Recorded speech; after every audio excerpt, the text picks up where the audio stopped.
these uprights that will come up and fold upwards, so I have some handles when I'm pulling this. So I won't go ahead and unfold the whole thing, but I just wanted to show this off, and this will be linked down in the description. It is the Rock and Roller Multi-Cart R8. There's also an attachment you can get for it called the Grip and Gaff bag, and it's an attachment that will go over the handle on this side, and it allows us to put anything like light stands, tripods, anything else in this big bag, and it just allows us to carry more stuff. Now, before I dive into today's content, I want to introduce you to a tool that has completely transformed the way that I record videos online, Riverside.fm. It's like having a professional online video studio at your fingertips.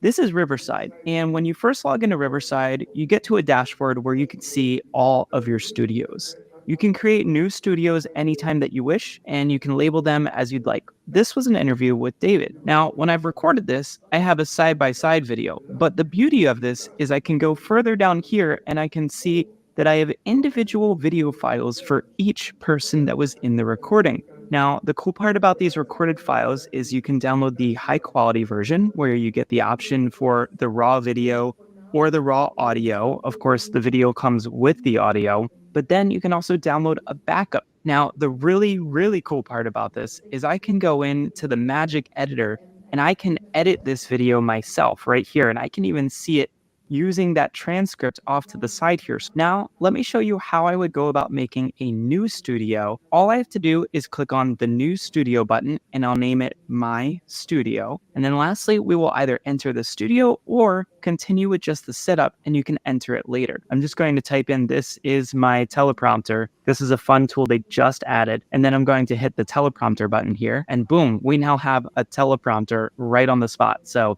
if I had a script I needed to read, or if I wanted to share it with that person later down the road, they can go ahead and actually see that teleprompter on their side as well. So if I go back to the Riverside dashboard and I go to this one right here. Now, Magic Clips actually transcribes your video, and so I can go in right here and I can tweak it. So if I need to adjust where it was edited, I can always go back in and get that clip again. I can make a new clip, and you can see our recorded files from right here. So all in all, a very, very cool platform. I love using it. I've done a few recordings with some clients for this. This allows me to record people remotely, and I highly recommend, if you're interested in checking this out, go ahead and click that link down in the description below, because we have a special offer for you to get access to Riverside today. Now, back to the video.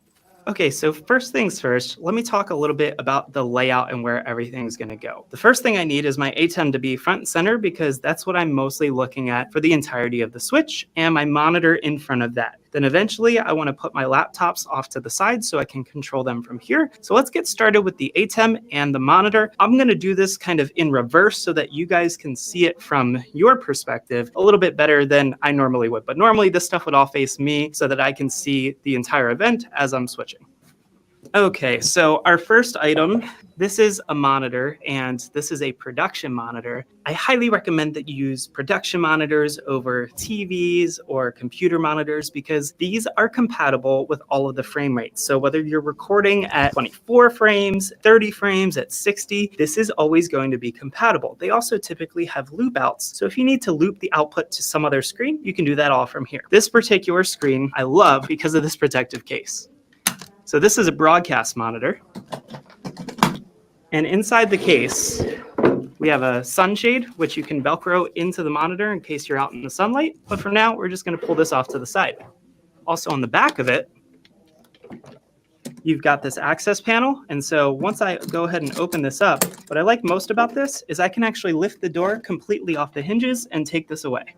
So back here, I usually tuck away the power cable just so that it's easy to keep track of. But you can see I have all my inputs and outputs. This also has a battery connection for a V-mount battery in case you needed to power this off a battery. But for today's purposes, since I have power, we're going to go ahead and plug this into power. So our cable plugs in right here. We'll plug this into power just below the table. And we'll go, is a good size HDMI Pelican 6 switcher here. We've got our power cable, and I'll connect it using a USB-C cable to a laptop. So we plug in our ATEM to power.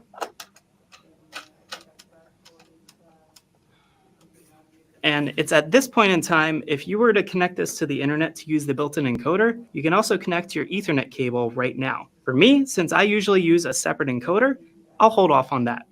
Here's our USB cable. We'll put this off to the side for right now. So first things first, we want to get the ATEM connected to our monitor so that we can see our multi-view. I've got an SDI cable here, and it doesn't need to be very long since it's not going to run very far. This one is either 6 or 10 feet, and the brand that I like is from Conair. I'll link to that below.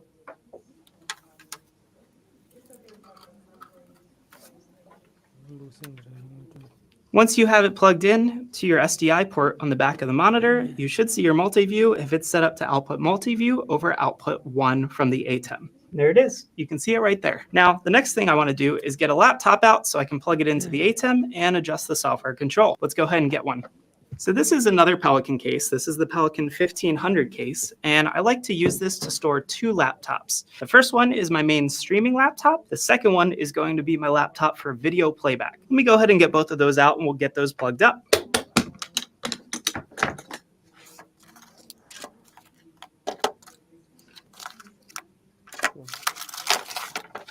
Now, one of the things you want to think about when you're streaming is saving real estate on your desk. So from Pyle, I have this laptop stand that allows me to put a laptop on a riser and put one above the other. Let's go ahead and get this out.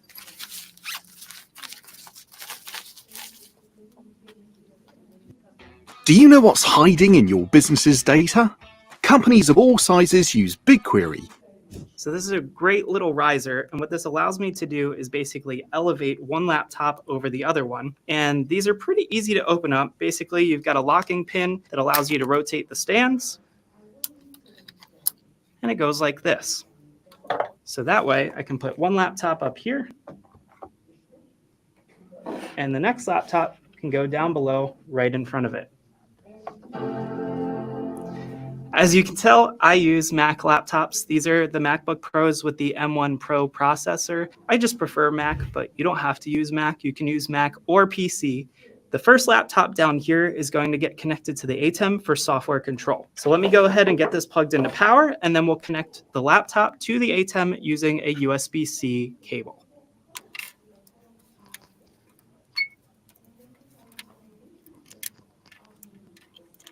Now that I have laptop number 1 connected, this is mostly just for software control. If you needed this laptop to be on the internet, you can either connect to a Wi-Fi connection if you have one in the building, but I typically always recommend using a wired internet connection. So if you're on a wired internet connection and you have to connect multiple devices, that's usually when you're going to plug in an internet switch. Let me show you what that looks like. So we have an internet switch. This is a TP-Link 5-port gigabit desktop switch. It's got 5 ports available to us. One of these ports is going to have to connect to your internet on site at the venue. So whether that's an Ethernet jack in the wall, or if it's plugging into a router or another switch that's on site, this is going to connect to all of that, and then it's going to connect to each of your other devices that need to be connected on the internet. Think of this kind of like a splitter. It'll split the internet signal off to all your devices, but you need to make sure that you work with the venue and their IT department to make sure that this will be allowed on the network, as some networks won't allow this, and you may need to talk to them about figuring out how to get multiple devices on the network. If I were to connect this, I would take an Ethernet cable to my MacBook Pro and connect it to the switch. Then I would also take another Ethernet cable from the switch, connect it to the internet, whether that's the router, the switch on site, or a jack in the wall. And then if I was using the built-in ATEM encoder, the ATEM would also get an Ethernet cable that would plug from the ATEM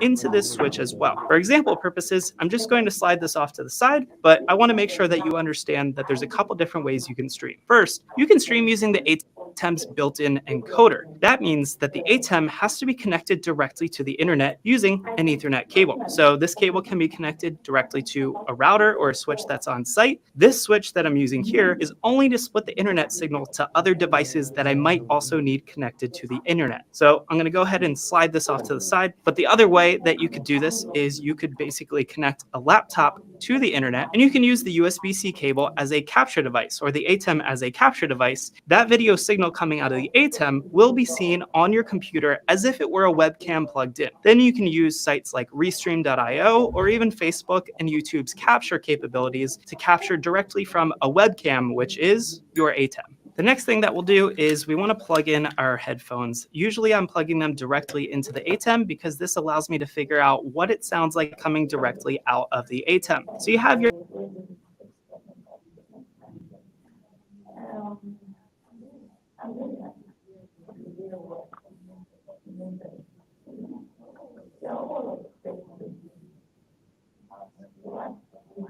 could also do this another way by taking these same headphones and plugging them into the monitor that you're using, because the monitor is getting the program audio as well as the multi. So from here, you should be able to monitor all audio directly out of the ATEM before it hits your live stream. The next thing that I want to do is plug in my video playback laptop.